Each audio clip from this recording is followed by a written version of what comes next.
আপনার একটা ডিগনিটি আছে, ডিগনিটিটা নষ্ট করেন। জীবনের শেষ কথা টাকা না,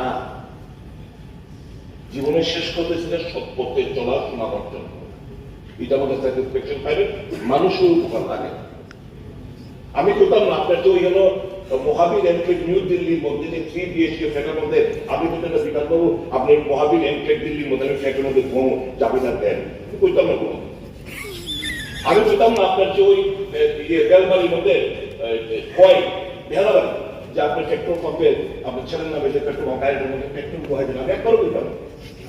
আমি তেল্লা মনে করতে আপনার বইয়ের নামে পেট্রোল পাম্প আমি কইতাম না আমার ডিজেল বহাই দেন, আমি কইতাম না না আমি কইতাম না যে আপনার দিয়ে দেন আমাকে লেম্বু ছড়াচ্ছি এখানে একটা বিল্ডিং দেখা যায় চালু ভাবে একটা চলতেছে, কইতাম না এই বিল্ডিংটা আমার দিয়ে দেন, আমি এটা ব্যবসা বাণিজ্য করবো, একবারও কইতাম না। ঠিক আছে আপনার ওই যে কর্মমূলা লাইন মাঝে আপনি কনস্ট্রাকশন কি করতেন ভগবান জানেন, আমিও কইতাম না এটা আবার লিখে দেন, এটা আমি কইতাম। ঠিক আছে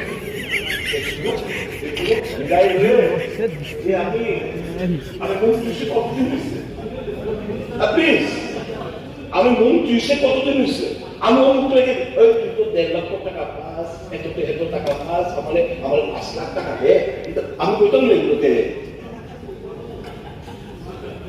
এই আপনার মন্ত্রী আমি ওই জিএসপি রে ফোন করে কইতাম না, ঠিক আছে শুনে নাও প্লিজ জিএসপি রে ফোন করে কইতাম না, আরে স্যার প্লিজ এগুলিতে আমাদের সকলের ইজ্জত লাগে।